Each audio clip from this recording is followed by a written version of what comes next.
Hello everyone, welcome to the 4G end-to-end signaling course. This slide is covering the overall roadmap and detailed content overview, where we are planning to cover the complete course into around 7 sessions. It can go up to 10 sessions, but probably we'll try to make it into 7 or 8 sessions. So as you look into this kind of dense slide, we try just to cover the overall roadmap and including the details, where we first initially will be starting the first 2 sessions to build and to recap the main foundation about the 4G, like many of the foundations, like 4G foundation concepts. Then we'll go through each of the steps in kind of a details before we jump into the left side, which is related to the end-to-end signaling details, starting from the attach till the service request and even the bearer modification and the activations. Also, during the overall decisions, we'll be covering many of the drive test log analysis, including the parameters and how you can decode these kind of parameters values whenever you look into the drive test logs, including most of the detailed and information element within the parameters itself or within the layer 3 messages from the drive test perspective. Also, we'll be showing many of our Wireshark examples just to show you from, for example, the core side, how the traces looks like, how you can go and check some of the messages here and there, and also we'll be giving all the detailed content of all the messages. Also, we'll be giving some examples about the KPIs and troubleshooting examples. So the first 2 sessions, as mentioned in the right side here, this will be mainly covering the 4G foundation concepts. The red part highlighted on the right side, this will be session number 1. The blue one will be session number 2. So let's go through now the very high level about the 4G foundation concepts, what we have and what we are planning to get. Then we'll go through each of the steps of the foundations in the details in the upcoming few slides. So actually, before we go into detailed signaling messages, I want to give you the big picture of the main 4G foundation concepts that control how the UE finds a network, access the network, moves inside it, and even communicates with the core network. As you can see, for example, in the first part here, point number 1, this will be covered the foundation topics in details in the first 2 sessions. We will build the foundation around PLMN selection, cell selection, and reselection. For example, this during the idle mode, the idle mode or the idle mode behavior from the EU perspective. Also, will be covering the main concepts about the tracking area in general, what it means by tracking area identity, what triggers the tracking area in general update, what it means by tracking area code. Then we'll be covering about the random access procedures, the basics, especially the one related to the initial access. Then we'll be speaking about what it means by RRC states, from the high level perspective, how the user moves from RRC idle to RRC connected. Then we'll be discussing about the handover overview or mobility overview, which it's being we can split into X2 based or S1 based. This will be covered as a high level perspective, even which kind of triggering parameters for all these cell selection, reselection is being tuned in the network, or we can have a look into it. That will trigger later on the signaling procedures if any of these kind of parameters is being kind of achieved or kind of satisfied. Then we'll be covering, which is very important, related to the 4G end-to-end architecture, which is covering within the architecture. We'll be introducing what it means by interfaces and protocols, and what kind of interfaces we have in the complete architecture, and even protocols, which is used to kind of control the communication between different nodes. And also we'll be explaining within the architecture itself what is the functions of all the nodes we have from end-to-end perspective, including the MME, serving gateway, packet gateway, HSS, and so on and so forth.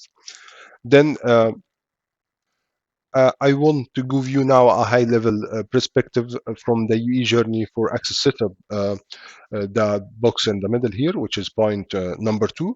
From a UE perspective, how the journey starts. Actually, usually the journey starts in idle mode behavior, where the user performs something called PLMN selection.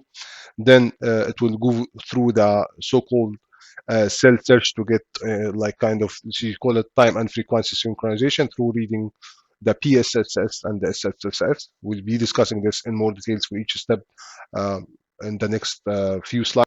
Then after finalizing the initial cell search, it will start doing the so-called system information acquisition, where it start reading the system information. For example, starting with master information block. After decoding master information block, it will be able to decode the system information block type 1. And after getting system information block type 1, it will be able to decode all the remaining system information for whatever needed after the system information block type 1. And once the user are being able to read master information block and system information block type 1, he will now being able to do the cell selection, which is mainly based on the measurement. He's doing some measurement for the cells to find the best suitable cell where he can access based on some given criteria, and we'll be explaining that part and so on and so forth. And actually till this point, the user will become now downlink synchronized, but he's still not uplink synchronized. So GMB still don't know where is the user, what is the time advance, what is the user location.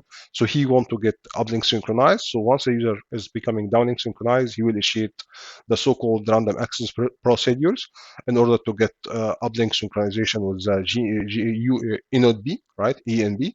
So after the random access procedures, the user will move to now to the RRC setup to start moving from idle to connected in order to start the attach procedures. And in the middle, in between, for example, during the idle mode behavior, we can have measurement during the idle mode. The user, this is mainly controlled by the user himself. We can have cell selection during the mobility in the idle mode. We can have paging, tracking area update. All these will be explained in details for each and every single step mentioned here.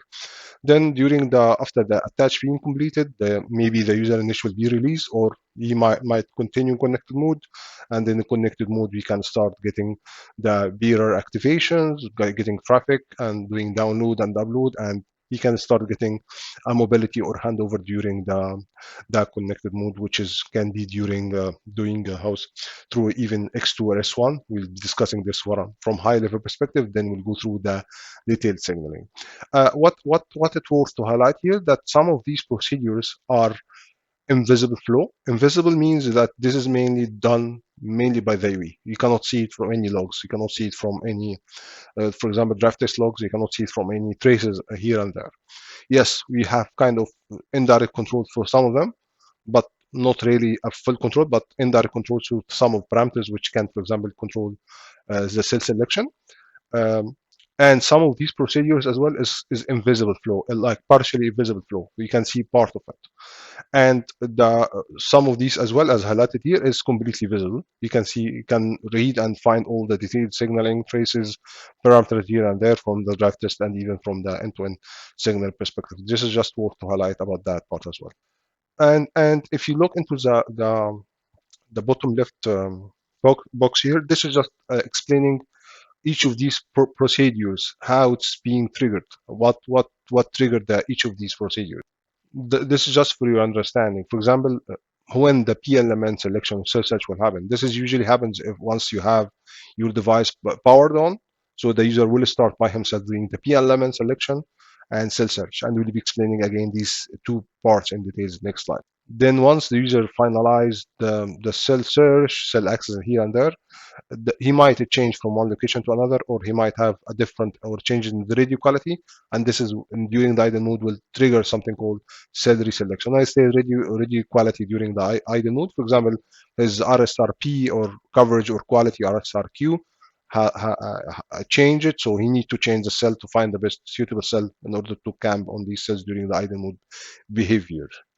And for example, here we mentioned something about the tracking area identity, change, and periodic timer, which is T3412. These two procedures mainly trigger the so-called tracking area update, which is needed usually to let the core network during the idle mode know where is your location in case if you have any incoming data and the network want to reach into you and send paging.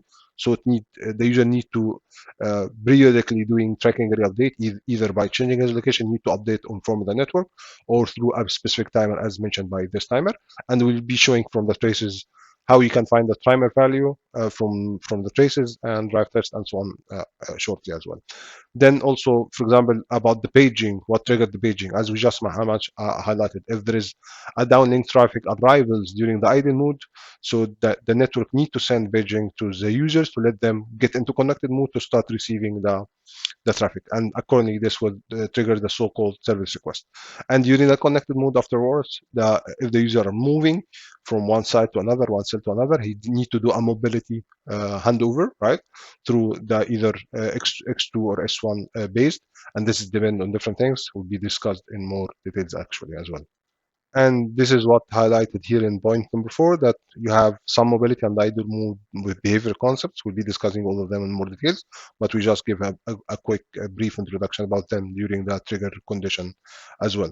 Also, we'll be covering the so-called EMM states or ESM states. What are the different between all of these procedures? What it means by EMM registered and registered, ESM idle and ECM connected. Then we'll be ending by the end-to-end architecture. From this is from only the one I'm showing here. This is from high-level perspective, but we'll be discussing the detail about that part, about each and every single node in the end-to-end architecture, what is the function of these nodes, what to do from high-level perspective, and what kind of interfaces connect each of different nodes. Also, what kind of protocols control these kind of the language or the communication between different nodes, how they communicate with each other through different protocols, and also discussing about the interfaces, and that's very, very important, because during the signaling, end-to-end signaling analysis, you will see from Wireshark, for example, what kind of protocols being handled here and there. So you need to understand how they communicate in general from the basics perspective. So now let's move on to start now explaining each and every single step from the foundation topics, to see each of them, how it's being triggered and what is the concept behind it. Let's move forward and see what we have.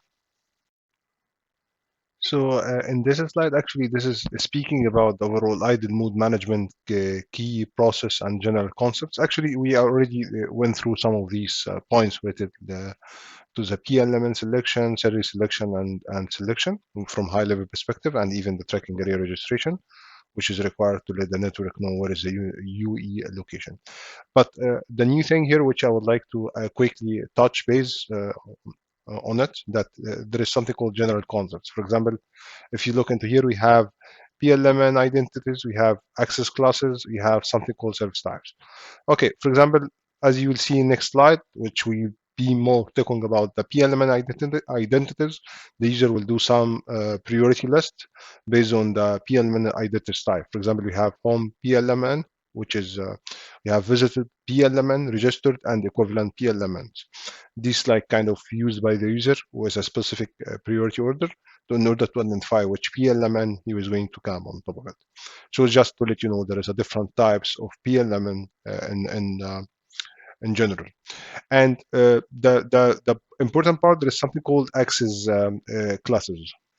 This is mainly just identifying or controlling whether the access is allowed or not. For example, this is identifying who is allowed to try accessing the network when there is a restriction being listed by the operator, for example. These in general are used to control the access attempt. For example, the USM or the SIM card is using to store this kind of information about the access class type. And 3GPP defines 16 classes from 0 to 15. We have 0 to 9. This is the normal or ordinary classes that normal or public users are using them. And we have another classes from 11 to 15, and this is usually for high priority users, which, for example, you would like to prioritize them through the normal users. So this is just giving you a quick introduction about what it means by access type classes. The last part, there is something called service types. We have actually 3GPP define 3 different service types. For example, we have the normal service here. This is for public user. Whoever user coming in the specific operator or PLMN, he can use a service normally. And for example, there is something called limited service. For example, this is mainly related to the emergency calls. For example, if you are calling 911 or the ambulance or police or whatever, and assuming that your operator, your PLMN is not available and the user is accessing another operator, so you still can initiate these kind of calls for the emergency through this kind of service type. You still can access in emergency mode, doing the calls normally, through this kind of service type, which is called emergency or limited service type. The last part is called operator or reserved service. Actually, this is like kind of operator only access. For example, one cell can be specified as reserved cell. This can be used, for example, for a testing by the operator to allow a specific users used by the operator to access these kind of service. But for sure, the most common one is the normal service and the emergency or the limited service. So this was just a very high level concepts. Again, these points will be discussed now in each one of the process or procedures will be discussed in details in the next slide. So the first part now we'll start about the PLMN selection. We will move one by one. So this slide is discussing about the first part in the idle mode management behavior or procedures, which is related to the PLMN selection. Actually, there are two things here I would like to discuss. The first part about the decision flow, the PLMN selection decision flow. This is usually once the UE is powered on, right?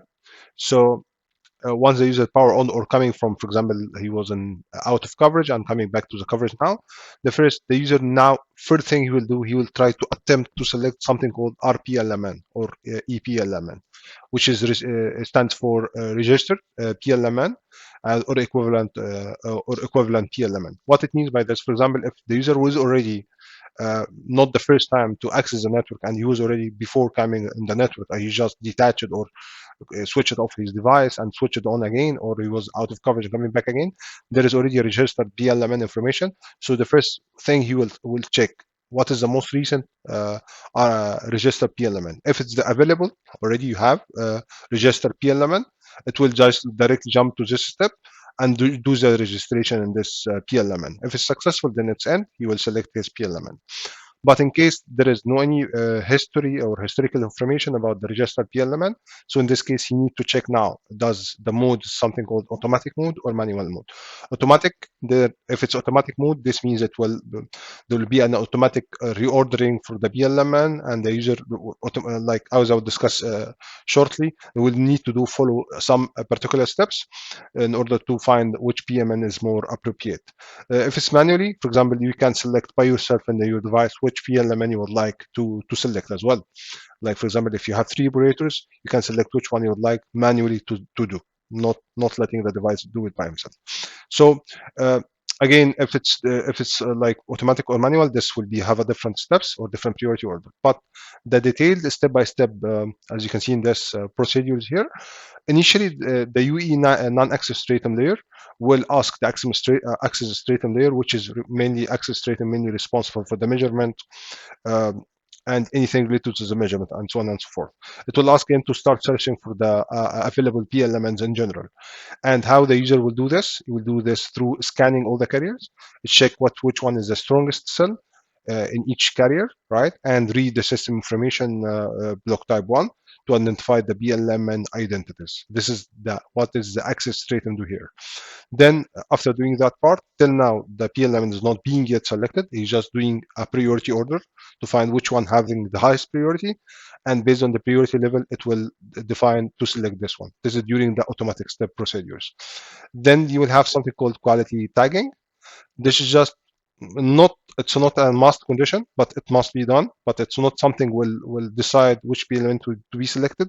It's just decide which PLMN would be selected in case if you don't have, for example, the highest priority PLMN available. Let me explain.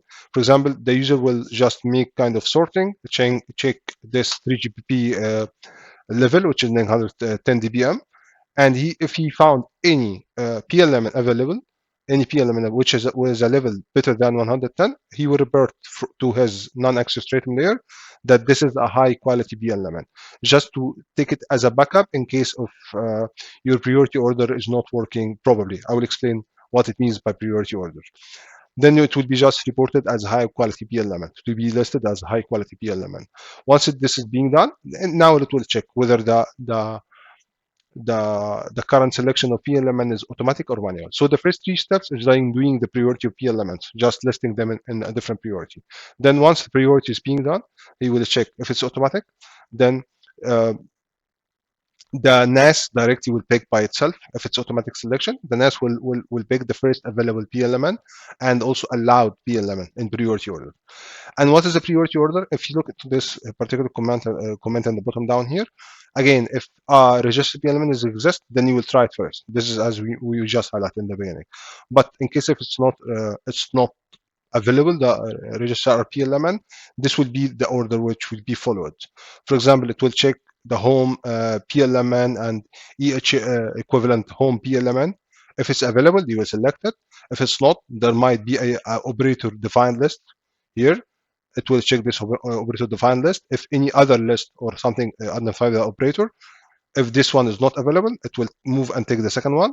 Assuming now that this one is not there is nothing defined for the user list or operator list, then it will check which one of whatever scanned carriers or PLMNs have the best quality, which is 110 dBm. So this will be based on level in case if the first three register home user list operators is not available, so it will move to the other high quality level. Assume that you don't have any one better than 110 dBm. So in this case, it will just take whatever is whatever available based on the best RSRP. So this just identifying again the priority order, and that again the user usually in the automatic mode will select the highest priority. In the manual mode, actually, you will have the same priority being identified, but when just you try to do the manual selection, you will see it. You probably will see it in the priority list. For example, if the first one is the best in the coverage, you'll see it as in the top in the top of view list or during the manual selection. But then it's the user decision to select whatever he wants to select. So this is actually the high level perspective about the PLMN selection. Now let's move to the next part about the cell search. So actually, this procedure for the self search, this is after the PLM power on is on. The you now will start searching the downlink carriers. Okay, and the main idea of searching the downlink carriers, the user is trying to get the downlink synchronized. And since the user still don't have any information about the network, he know nothing about the network. He don't know about the bandwidth, the the cell identity information, nothing being there. You don't have any information. So that's a standard. That for the downlink synchronization, usually you will find that the synchronization and cell information must appear in a fixed position on the downlink. What it means by this? There is usually like a broadcasted transmission from the GU in B, A and B to the users called downlink synchronization signals, which are primary synchronization signal and secondary synchronization signals. And this is usually the user will be scanning them in a specific location within the frame and the frequency domain. For example, he knows this is by the standard. You know that within for FDD, for example, as a FDD scenario, in subframe 0 and 5, as mentioned here, for example, subframe 0, right? And for example, the first symbol here, he will know that within this symbol 5 and 6, you'll find the SS and PSSS. He can decode them in order to obtain the so-called physical cell identity. So he will be able now to get synchronized and downlink and to know what is the PCI for this particular cell. And again, this kind of transmission for the downlink signals are fixed, are being transmitted all the time, and it's in a fixed location for both FDD and TDD. For example, for FDD, it's in the subframe 0 and 5, okay, and transmitted in time slots 0 and 10, as mentioned here, within symbols 5 and 6. In TDD is slightly different. It's just in slot 1 and 11, subframe 0 and 5, within these time slots or and subframes. So again, the UE knows where to search for BSS and SS because their location are fixed by LTE standard in general, and this allow the UE to detect the cell before he knows any other, or before he even receive any configuration from the network. And the main idea about the cell search, he want to get downlink synchronized. So once he's being able to decode BSS and SSS, PSSS and SSS, now he will decode his PCI, he will know what is his physical cell identity. So that will be done for the cell search. He will be coming downlink synchronized. Now afterwards, he need now to start decoding the system information, which is called system information acquisition, as we'll be discussing. So once he got the physical cell identity, now he will be being able to decode the system information. Let's move forward to see what it means by system information acquisition. So once the cell search is being completed and now the user knows what is his physical cell identity, in this case, he will be able now to decode the so-called system information. So this slide is explaining about the system information acquisition. So what it means till now, as I mentioned before, the user don't know any information about the cell. You don't know what is the bandwidth. You don't know what is the parameters needed to do the initial cell access, right? So usually as well, there is a broadcast information being transmitted by the ENB, okay, to the users, all the users under this particular cell, which is being identified by the user during the cell search, which is he got the PCI. So there will be a broadcasted information transmitted. The first one, which is called master information block.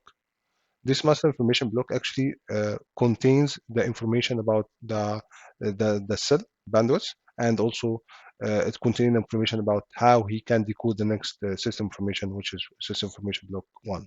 So now the user, once he read the master information block, he will be able to know how he can get the system information block type 1. And this, within system information block type 1, there will be information about the cell access. For example, as I will discuss shortly as well from the drive test logs, there will be something about the minimum access level. What is the minimum access level? So you will be able now to do some calculation to know, find the best suitable cell. So the first message, which is the master information block, just include information about the bandwidth and something called system frame number and other basic cell parameters, which is mainly related to how to find the system information block type 1. So the most important for the cell access, which is will be coming after that part, which is the initial access, it's the first two messages, which is master information block and system information block type 1. These including the information about the initial cell access. So once the user decode the system information block type 1, he will receive, once he read it, he will find the information related to the remaining system information, which is from block type 2 till even we have up to 13 system block information, different types. So this is but the most important will be for us initially will be for SIB1, 2, because this is have, for example, information about the common radio resource configuration, such as what is the RACH parameters, which can be used for the uplink synchronization later on after we finalize the next step, which is related to the cell access. And also the remaining SIB information 3 or SIB information 4 and 5, 6, this is related more to the cell reselection. Once the user completed the complete access in idle node, he can now get the information about the parameters related and decide whether he need to do cell reselection or not based on these parameters, which is being delivered within the system information block 3 till system information block 6, which is including different information related to intra-frequency reselection for the 4G, and this one for some, again, as you will see later on, just some parameters or set information parameters related to the interfrequency as well. And this SIB5 including about the interfrequency cell selection in case if you are having two different frequency within the same sector for the 4G. So this one will include the other frequencies rather than the serving cell, but the interfrequency. And this is including, for example, related to the 3G information about the cell selection in case if there is no available, you are moving out to the cover, so you need to reselect to 3G. So this will be giving information about the frequencies and also other related parameters, which will help you to do the cell reselection. And in general, a mass information block is being transmitted in the broadcast channel, while all the SIB information is being transmitted in the downlink shared channel. So that was all about this part, system information acquisition. Then the next part, once the user decoded this master information block and system information type 1, he will receive all the parameters, which is he will get it to in order to do now the initial access to the cell to find the best suitable cell, as you will see shortly. And after I finalize all the steps from high-level perspective, we'll be discussing with parameters, how the user doing this, what kind of parameters we have, how we can do the calculation. So before moving to the cell access part, I would like just to go through from the theoretical perspective, what kind of parameters we have within, or information we have within the system information, especially master information block and the system information block type 1, which would be used later on for the cell access.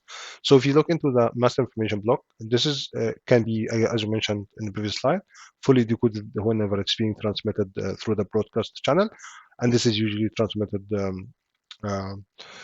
with the below given information. For example, you find that the first, most important one, it's related to the downlink bandwidth. The user will know what is the bandwidth within this particular cell, whether it's 100 megahertz, 75 megahertz, and so on and so forth. So he will give you the term of number. Usually it's being transmitted as number of resource blocks.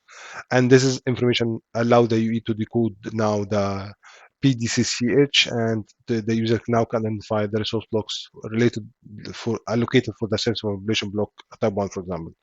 Then we have information about the PHICH, which is usually related to the HARC feedback in case if the user would like to send HARC feedback in doubling. So it's giving you whether it's normal or extended and what kind of values. I will not go through the exact details of that part, of these two parameters, but if you need that, I can do a separate session. Then the third part of the information, which related to the system frame number, which is called SFN. This is just telling the user just to get time synchronized, telling the user what kind of the basing frame timing, what is the current system frame number. For example, you have from 0 up to 1, if I remember correctly, 0, 1, 0, 2, 3. So the user will know which system frame number now he's being served by. This is just information in the master information block. The last piece of information that you might see sometimes, but this is not relevant to whatever we are discussing now, because this is more about the so-called bandwidth reduced users, which is not related to our discussion now. So this is from theoretical perspective. Later on, I will show again from the drive test how it looks like within the traces as well. Now let's move to the next part about the system information block type 1. Again, the parameters within the message from the theoretical perspective. So this slide actually, it's again about the theoretical information delivered within the system information block type 1, which is very needed for the cell access. Just a quick information here I would like to share, that usually the same system information block type 1 is being transmitted every 80 milliseconds. But just to increase the robustness and to make sure that the reception is being correctly done by the users, usually there is a redundancy versions being transmitted each or every 20 milliseconds. How the user initially will identify whether this one is being retransmission or the initial transmission, it's based on the system frame number. If the system frame mode 8 is equal to 0, this means it's divisible by 8, right? So this means it's being transmitted every 80 milliseconds. And if it's every 80 milliseconds, this means it's related to the initial transmission. The retransmission, if it's divisible by 2, this means it's system information, the system frame number mode 2 equals 0. This means this is the retransmission. So this is how the user can like differentiate between the normal transmission and the retransmission. So this was the first information. Now here, this is the list of all the parameters within system information block type 1. The most important for us is, for example, the PLMN, also serial served, but yeah, and tracking area code, cell identity, whether the cell is barred or not. For example, the user is being able to access this or not. And this is related to reselection. And for example, you have the most information, QRX level minimum, offset, P max, frequency band indicator, and the information for the other SIB information. For example, SIB2 starting from SIB2 to SIB13. These all information within transmitted within system information block type 1. So for example, here in the first two, it's just telling you what is your PLMN identity. It can be up to, for example, 6 instances. For example, one cell can belong to multiple PLMNs. This is can be done, but the example I will be showing you, it's have only one PLMN, and the PLMN usually is consisting from the mobile country code and mobile network code. This is like the usually we see in the, as you'll see later on in the traces or the drive test logs, you will have the PLMN as MCC, mobile country code, plus MNC, so the user will know this related to which operator and which country code. Then you have, for example, the serial served, whether this reserved, as we highlighted before, for the service type, for a specific use for this operator or not. For example, if it's reserved, maybe he will not be able to use it. Then we'll have information about your tracking area code. What is your tracking area code in this network? So you will know what's your tracking area code. Later on, you can use this information to do the registration to the core network during the attached procedures. Also, you will get the information about the cell identity. This is consisting of 28 bits. I will explain to you how you can even decode this one from the message later on. This includes the InnoDB identity, even the PLMN identity, and also the unique cell identity in general. This is what we have. Cell bar, this means whether you can select or reselect for this part. If it's part, for example, you cannot do a initial selection. It will be out of your if it's barred, right? You cannot do it for selection. So this will help you during the cell selection. Also, just this one telling you whether this particular cell is allowed for cell selection or not. Just allow whether a cell on the same RF carrier or not is being allowed or not. Other two things related to CSG indication. This is not really related to us, but I mean for this, it's related but indirectly. But we usually don't have this kind of information. Or, I mean, we usually see it from the normal users. If it's set to true, for example, this means this includes subscriber group, and you can access only if his identity matching with whatever CSG identity being shared later on. Then the most information, very, very important, which is usually tuned, called QRX level minimum. This is defined the minimum required for the coverage. For example, you can tell that this particular cell you cannot access if your level, for example, is worse than 120 dBm. So, for example, this tells you what is the minimum access level allowed to the user to access the cell. So, for example, if the cell, this value is 120 and the user level is 124, so you're not being allowed to access this particular cell. Also, within, as you'll see next slide, within the cell access, there is a formula being used to calculate in general the minimum access level and also other parameters related to uplink coverage and limitations. For example, if he achieved this one, but he still have some limitation in his maximum power, his uplink coverage being limited, so this can limit in general his cell access, as you'll see as well in the next slide as well. And this just indicating what is the frequency band for this particular cell. For example, it can tell you this is band 1800, band 3, or band 1, 2100. So it's just telling you the exact band information. This one is just telling you what is the other SIB information, system information block. For example, what is the periodicity for that part. It's being transmitted every, for example, 8 ready frames or 16 ready frames, 32, and so on and so forth for the other system information messages. And this is configurable. This is something you can tune it as well in case if you want to do, for example, some reduction for your PDCH or whatever. This just out of our topic now. Then system information mapping. This is just showing this is what kind of system information blocks are included within our. Well, you can read it through this system information block type 1, and this is just telling you what is the type. For example, you find type 3, 4, 5, 6, and so on. Then you have other two information related to the TDD. If your frequency is TDD, so you will have the so-called subframe assignment and special subframe pattern. This is just to tell you what that distribution between the, for example, as you know, the TDD, just one frequency for downlink and uplink, but this frequency is being split into subframes used for downlink, subframes used for uplink, and you have some special pattern or some specific slot. You will have some symbols for downlink and uplink. So this is exactly just telling you what is the pattern of the TDD, how it's being transmitted. This is in case of an FTD. If it's FDD cell, you will not find this information. Then you will have another two information related again to the system information block. How it's being transmitted, what is the window length, other information. Then here, this just telling you about the IMS emergency in case if the user is in limited service. For example, just you can do emergency calls. So it's telling you whether you are being supported to do also, for example, you are being supported, for example, to do IMS emergency support or not. Then the other two information related again to the formula for the cell access, which will be part of that, will be added on top of the QRX level minimum. But this, for example, for the quality perspective, this one for the RSRP, this one, for example, for RSRQ, and this is again the offset within this part. So this is quality, and the previous two, which is this two, was for the level. So now let's go to the cell access to see what is the formula being used. Then afterwards, we'll translate whatever we have discussed into actual drive test logs, show actual values to show whether it's being achieved or not for the cell access after the user move through all these kind of parameters being shared shortly, just shared here. So let's move to the next part about the cell access. So this slide is now explaining about the next step, which is happening after the system information acquisition. It's related to cell selection overview, which is actually explaining now how the user can find the best suitable cell to access, right? So we have three actually types of the cell selection. The first one is the initial cell selection. For example, if the user is first time to access, so he will need to scan all the RF carriers.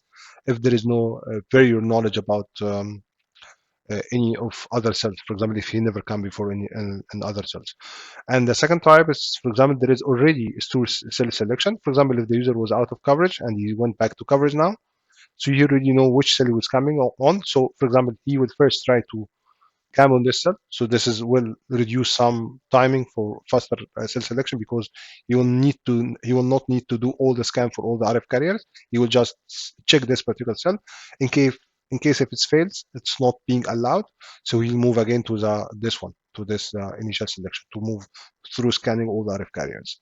The third part actually it's out of our discussion for the initial access, but this is just in case if the user moving from connected to idle mode. So this can indicate, for example, that which specific frequencies the user or cell even the user want to cam in idle mode. This is just in case if you move from connected to idle mode, so the user can be redirected to a specific carrier within the RRC connection release message.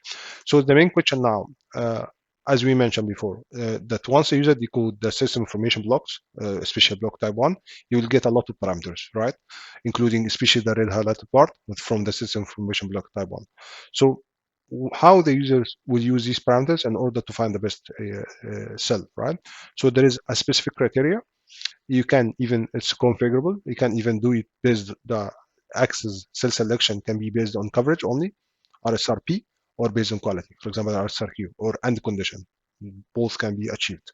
So it can be either or you can select it based on quality or coverage. This is something configurable. You can do it. So assume now it's based on something called RSRX level greater than this. This is a criteria that is telling you that your RSRX level, which is indicating your the cell selection coverage, for example, the RSRP of the cell, that saying should be greater than 0. So it's saying that whatever calculation for the calculation of the RSRX level, it must be greater than 0. So what is the formula for this RSRX level? It's saying that the QRX level measurement, okay, this is actually indicating the measurement of the RSRP. What is the RSRP level? That, for example, the user is scanning already and he found that the measured RSRP is a specific value. Let's say neg 100, whatever, neg 100 or neg 150 or neg 160 or whatever, okay? Then this one will be subtracted by these parameters, which is called QRX level minimum, which is defined by you. For example, you define a QRX level with, for example, neg 100 or neg 60 or whatever, as you will see next slide. So it will just subtract this one for the measured value, for the current measured value, plus a specific offset in case if you have a specific offset. For example, here, this offset usually used, for example, if you have a periodic search for higher priority PLMN. So usually you find this most of the time 0. So this most of the time will be 0, even for the quality of the level. Then you have something called P compensation. This P compensation is kind of to indicate whether you have any uplink limitation or not. So it can add, for example, other additional value here to make it more restricted, or for the cell if the user have uplink limitation. For example, as you can see, this P compensation equal to, it will take the maximum of the PE max minus PU max or 0 value. So for example, he will calculate this part first. PE max, this is the maximum allowed transmit power within the cell. This is configurable. For example, the cell have a maximum transmit power. And the second part with PU max, this is related to the U capability. For example, if the U can transmit up to 23 dBm, 26 dBm, and so on, so we'll subtract these two. Then he will take the maximum out of them. Then he will add it to the formula here to subtract it from the QRX level measurement, which is the user already had done the measurement for it. And this as well, QA offset temporary, this is usually 0 because this is related if you have consecutively T300 timer during the RRC setup expired a lot, multiple times, so this can add an extra value, but this is usually 0 as well. So mainly you'll find usually the 3 component, which is this one, your current measurement, and this one configurable parameter, and this one also related to the parameters of the cell and the UE capability in general. The quality is the same formula, but as a quality perspective, and this was added in release 9. So once the user is achieved this part, which is the SRX level, now became greater than 0, after he do the calculation and he found it's best than 0, he need to check first whether his PLMN matching is fine, the cell is not barred. Like if you remember in the system information block time 1, we used to have a barred information. The tracking area identity is not blacklisted. For example, this tracking area code, which is being shared as well in the system information block type 1, is not being restricted, because sometimes operators can make a restriction, and the criteria met, which is this criteria. If these four are being achieved, then he will consider this cell as a suitable cell. He now can access to the cell normally and start getting his service normally. So this is about the cell selection procedures. So now let's speak about the content of the signaling flow, signaling for the parameters, which we already discussed from the theoretical perspective. For example, we discussed about the master information block that contains four information. The first one, downlink bandwidth, which is, for example, here highlighted as 100 megahertz, 100 resource blocks. And we have the BHICH information, which is related to the uplink HARC feedback, right, as we highlighted before. This is saying this is normal and the configuration is 1. And also this is a system frame number, which can be translated into a specific system frame number, which is later on can be used to just to tell you the user about the synchronization, radio frame timing or synchronization in term of time synchronization. The last part was related to the reduced priority, which, as I told you, this is not related to whatever you do, because this is usually used for the LTM users, not for the normal LTE users. So this is from drive test perspective. For example, once the user doing the access, for example, he did the access here, he found that he did the cell search, as you can see here. He will search for the PLMN, then he received the master information block, then he received the system information block type 1. Once he did these two, which is the master information block, he will now being able to read the information, to find the information about the system information block type 1, which is come directly after the master information block. How you can get this one? Through the system frame number and downlink bandwidth. These two can be decoded into where I can find the system block type 1. Because as I told you, system block type 1 usually transmitted in a specific frame number, right? And also from this one system frame number, you will know whether this is a first transmission or retransmission for the system block type 1, as we highlighted before. Here we'll find, for example, something called system information coming directly after system information block type 1. As you will see later on, this is including the system information for the other SIPs, which is SIP 2 up to 6, for example, 3, 4, 5, 6, and so on. So now let's move to the content of the system information block type 1 to see what we have from the drive test logs. Okay, this is again the same, but for the system information block type 1, from the high level perspective, what we have. I already explained theoretically what is the parameters we have, but also I will show you how to decode every and each single parameter. For example, how to decode the MCC, and so on. But let's have a quick look here. If you look into point number 1, which is highlighted in red here, this is just including the information about the PLMN and the tracking area identity. You can find that here you have the MCC and the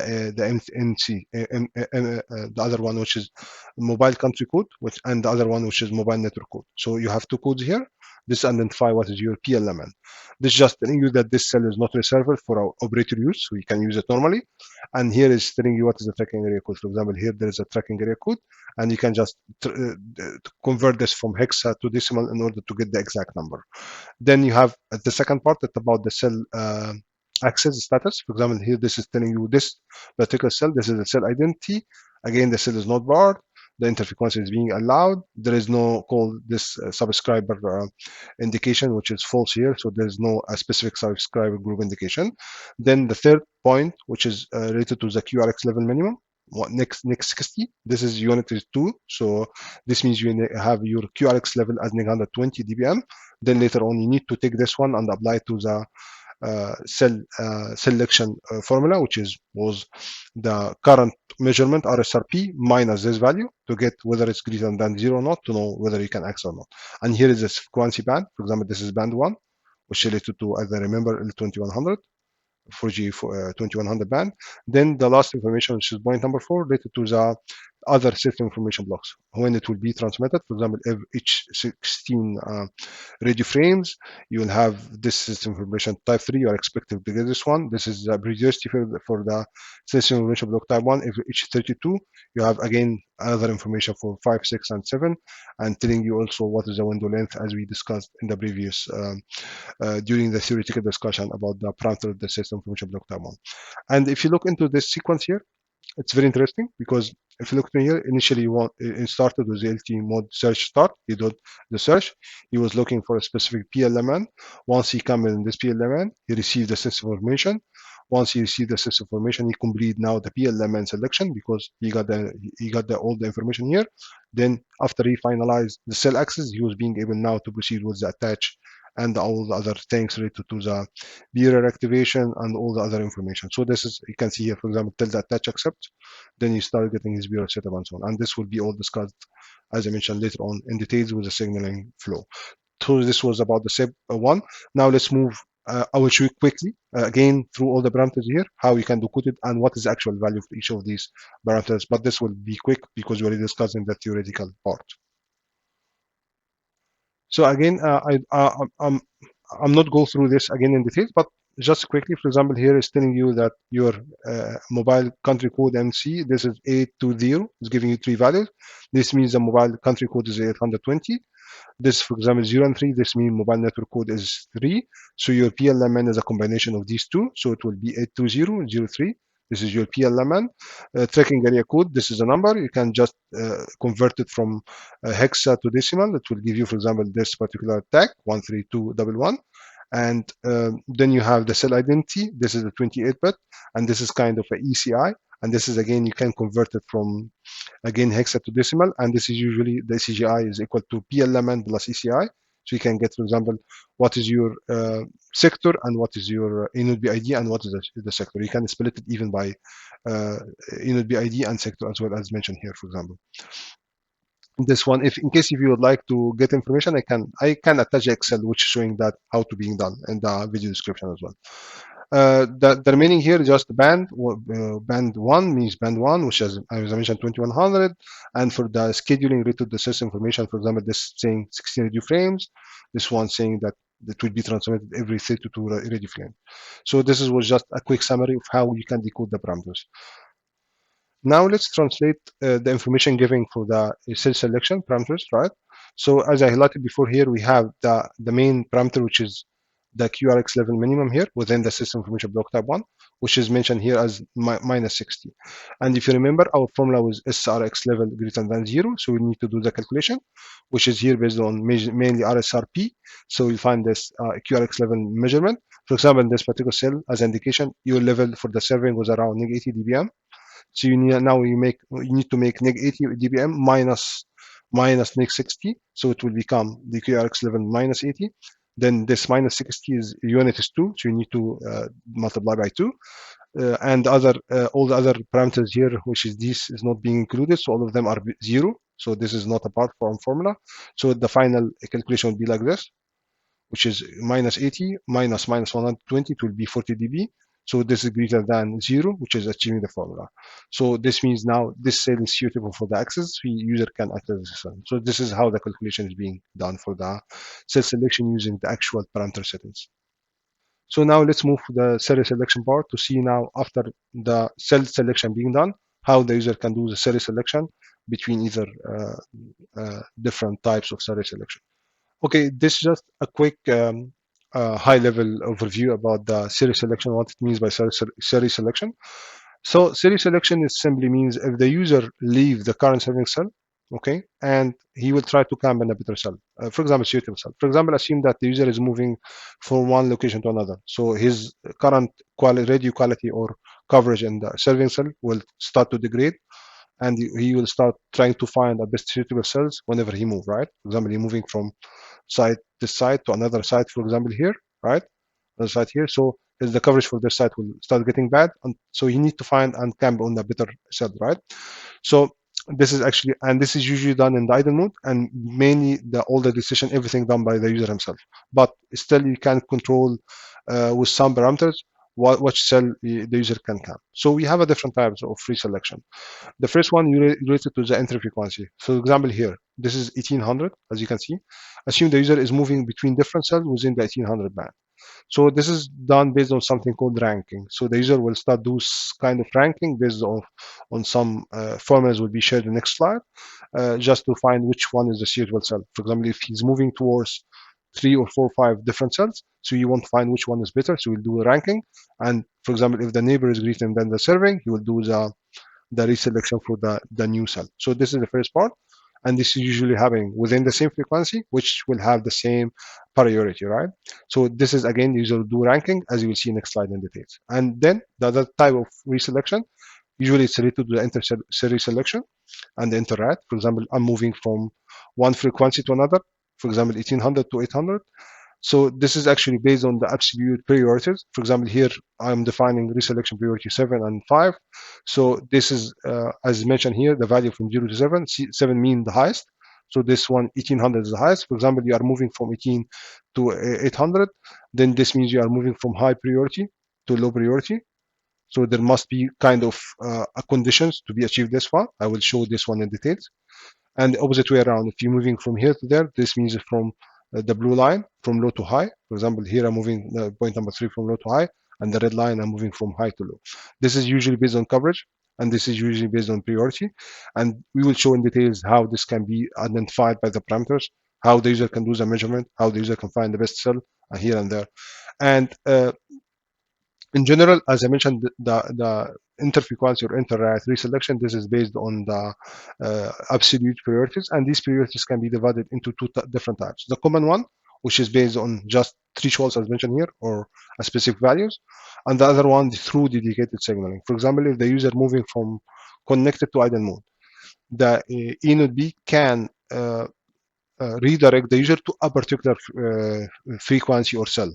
This is through a kind of dedicated signaling within the RRC connection release. You can even swap the priority, and this will override whatever you have as a common priorities, which is the normal series selection. For example, assuming the user was camping, for example, in LTE 1800 during the connected mode. So the user, we know that the idle mode is 7.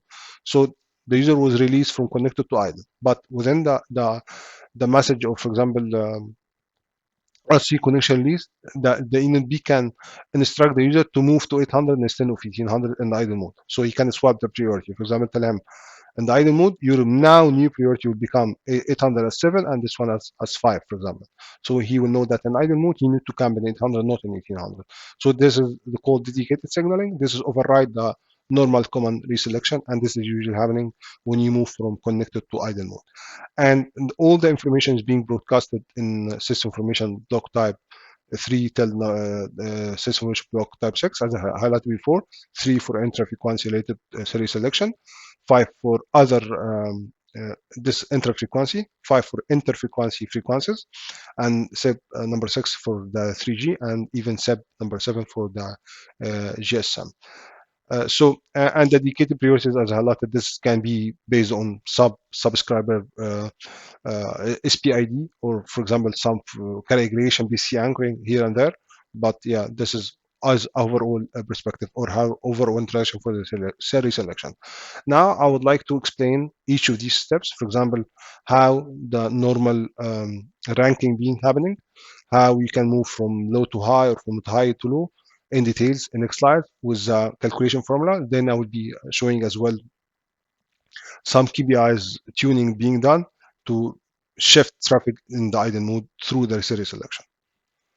So the first part here, it's related to the intra-frequency cell selection, which is, as I highlighted before, it's based on cell selection based on ranking. Okay, so now I'm assuming that this one is within, for example, 1800 band. I'm just moving from one cell to another, as you can see from this this area, right? This is related to the interfrequency or equal priority. Okay, handover, reselection, sorry. So this is usually how it's being done. It's, as you can see in this code flow, it's kind of quite easy. So as you look into one, this one, for example, here, initially the user is coming already in the suitable cell, okay, the serving cell or the current cell. Then he needs to look into this particular formula, okay. Again, the triggering or the measurement point of view, he want to decide whether he want now to start measurement in order to find other cells or not, because you cannot keep it.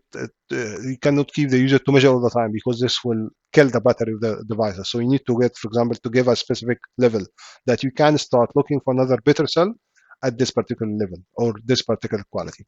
So here, for example, you have S so-called S intra search. This is related to the RSRP level, which is indicating if your current SRX level, which is the current serving cell level, is less than this particular S intra search, then you need to start doing the measurement to find whether you have a better cell or not. This is, for example, based on the RSRP The second one based on quality, RSRQ, this one. So it can be or, for example, or condition, this one, or only RSRP, for example. So usually it's RSRP. So once your level is identified as worse than the indicating parameter, which is called sintrasearch, which is being delivered, this one usually delivered within system information block 3, as you will see later on. So what the user will do, will calculate, say that the RS, this is now will be calculated. He will go through this one first. Yes, one wants to do the measurement. He will do some calculation here. He will say, okay, whether the measure, he did the measurement already, so he know what is his current coverage for the serving cell and what is the neighbor cell as well, because he did the measurement. So he will calculate, do we have any measurement of the neighbor cells better than whatever I have for this particular timer? For example, let's say the Reselection, this one, let's say 1 second usually. So he found that some of the coverage of the neighbors is better than the serving for a duration of 1 second. So now he will decide, yes, I need to do the reselection. So Rn and Rs, this is a formula. This is Rs for the serving, which is, for example, Q measurement serving. This is the current RSRP plus specific stresses in case if you have it configured. This can be delivered within system information block 3. And the neighbors can be Q measurement N, which means the RSRP for the neighbors. What is the RSRP for the neighbors, which is being acquired during the measurement? So minus the Q offset if Rn is greater than Rs for the duration of this particular timer, which is configured as well and delivered as well within system information block tab 3, then the user will do the normal cell reselection to the other neighbor cell. So this is how it's being done. And the ranking, for example, the user will find he have 2 cells or 3 cells, he will take the one with the best level in order to do the reselection from one cell to another. So this can be done either during the intra-frequency, for example, moving from 1800 to 1800, or equal priority. Assume that you have another frequency here, let's assume 2100, but it's with equal priority, so it can you move for the 2100 as well. It's still it will, the cell ranking will still apply for the equal priority as well. Now let's move to the next part about the series selection based on the absolute priority, which I highlighted. Then we'll go through quickly the content of the system information block 3, 4, and 5, which is used for the series selection. So this part is the second type of the series selection, which can be based on absolute priority, as highlighted here in the top for the title here. So this is simple. For example, if you are moving, let's assume from one frequency, which is 1800, which let's assume that we're having highest priority as 7 and the other one as 5, and you're moving down, this will be moving that from high to low priority. This means your level must be below a certain threshold, as I will explain in the code flow as well. And this is have a multiple condition check because you are moving from high priority to low priority. So you have to move through a different coverage check. And the opposite way around, if you're moving, let's assume you are coming in 800. So this means you are all the time doing the measurement until you find the best suitable in the 1800. In case if there is no 800 here, achieving the level. And but the priority always that if you are coming in 800, the priority all the time that you will try to find all the time 1800 cell. If something achieved, you will move there. If nothing, then you move within the 800 band as well itself as well. So how this being done, or how the formula is being calculated. For example, here we have 2 branches. You can see the first one here. The first criteria is saying if your current cell here, does the current does the other frequencies, the neighbor frequencies, is having a priority greater than yours? If it's saying yes, this means that you are already in a low priority frequency, which means that you are already in 800 and you would like to move now to the 1800. So you will do a measurement. This means it will be always measurement. If you're already your priority is less than the other neighbors, or the neighbors are greater than yours, this means you will all the time do measurement in order to find it. So you will have a criteria here, as you can see. It's called S non-serving cell. If the S non-serving cell is greater than, which is for the neighbor, S non-serving cell, which means for the neighbor frequency, assume that now you are coming in 800 and you would like to come in 1800. So you will check, does the coverage of this one, which is called S non-serving cell, greater than something called threshold X high, because I'm moving to the higher priority, so we called it X high, for this particular time to trigger. For example, this threshold, usually it will be added to the minimax level. For example, you will have minimax level minus 20, and this one is adding as 30. So you will add both of them. So if your coverage is better than this threshold X high for this particular timer, then you'll be moving for the cells and the top here. And all these parameters can be obtained from system information block 3 and 5 as highlighted. As I mentioned before, system information block 5 usually for the interfrequency measurement. Then this was the branch, this branch for the moving from low to high. The other branch, if it's no, okay, meaning that your current serving, which is, let's assume 1800, is greater than the 800 as a frequency. This one is 7 and this one is 5. So if it's greater than, what will happen? First of all, you cannot now do a measurement all the time because you're already in a high priority. So I don't want you to move to the low priority directly. So your level should be worse than a specific value first in order to first start the measurement. For example, this one was absolute priority. If the priority is greater than your serving cell, you directly do the measurement. This one, if your priority is greater than the neighbor, then you need first to check the coverage of the serving. So if your coverage of the serving is less than the S called non-intra search, which is related to the RSRP, for example, this one, the coverage, if your coverage falling below a certain threshold, then you will start the measurement. Now, you will start doing interfrequency measurement in the idle mode. Then additional condition in the serving cell, it was saying that if your serving cell is falling below this particular thresholds, okay, which is called threshold serving low. So for example, let's assume this one is saying that if your coverage is falling less than neg 100, as I give, for example, neg 110 for the non-research, then you will do the measurement. Then it's saying another condition, which is called serving low here, saying that your coverage now become more than neg 114, neg 115, let's assume.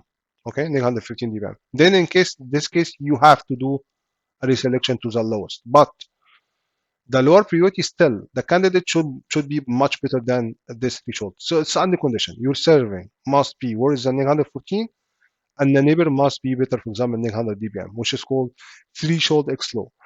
And this must be achieved for example, the neighbor is better than 100 dBm for at least this particular timer, which is usually indicated as 1 second, and you can even tune it to make it greater than 1 second. So this is the idea. Moving from high to low, you have to go through 3 checks. First, your serving should be worse than a specific threshold to do a measurement.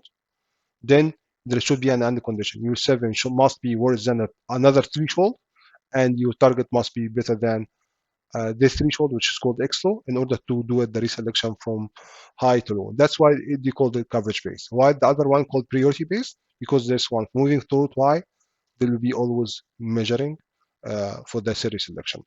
And again, this will be delivered in system information block 3 and 4 and 5, as I would show now from the traces, what kind of information you have within the system information 3 and 5. Today I will be ending with the series selection because the session already moved more than 1 hour, and the tracking area part will be shifted to the next session number 2 for the foundation concepts. So now let's move to the content of the system information block. So here you'll find that the figure in the left side here, which is related to system information block 3, this is usually for the serving series selection information. Okay, you'll find that within system information block 3, you'll find the most information. It's called non-intra search. If you remember that this one used to do the measurement from which I just discussed in the previous slide.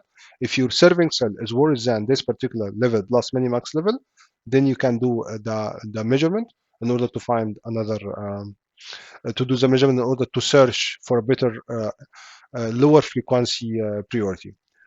Then you have the threshold serving low. Again, this is in the serving. Again, if you remember, during the previous slide, we mentioned that you would do the measurement, then your serving must be worse than a particular threshold, which is this one, plus the minimax level. So, for example, here it's saying that this particular threshold plus minimax level, if it's worse than these two, then you will do the reselection to the neighbor cell if the neighbor cell is better than a specific threshold. Then this is just telling you what is the reselection priority for the current serving cell. So it's 7. Okay.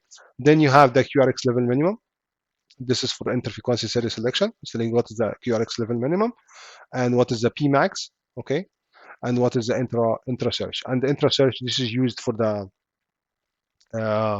interfrequency, which is the first one, which is based on the ranking, to decide whether you will do a measurement to find a neighbor cell or not. For example, this 31.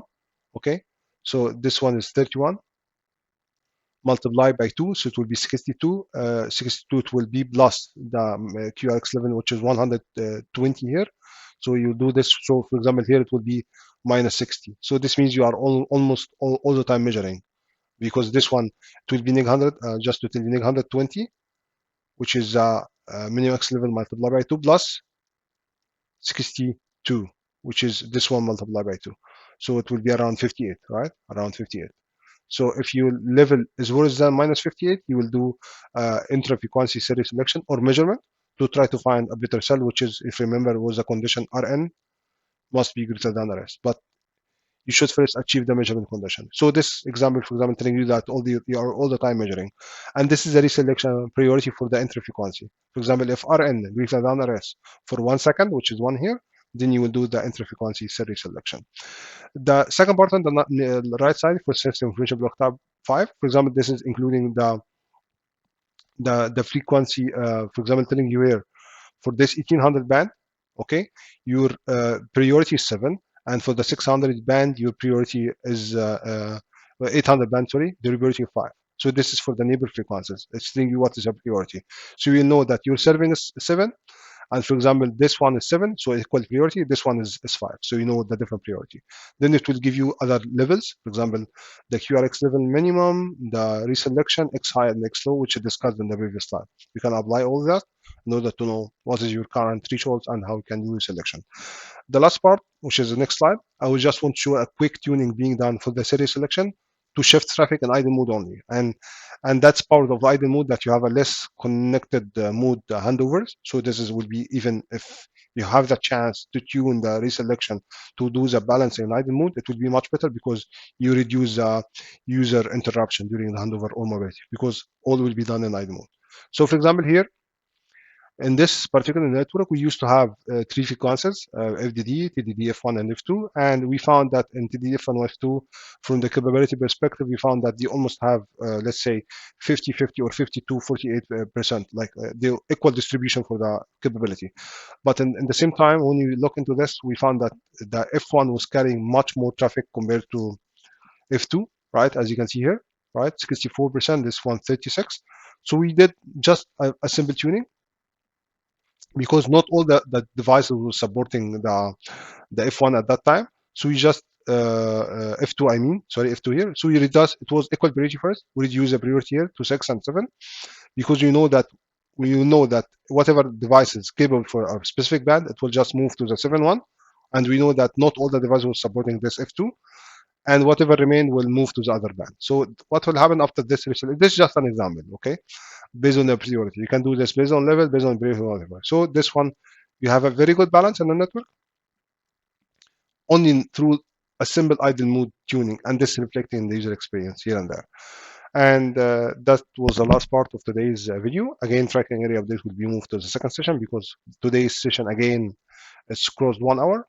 So I hope if you like the contents, please like it and share it and spread the knowledge. Thank you very much, and see you in the next session about the end-to-end 4G training campaign.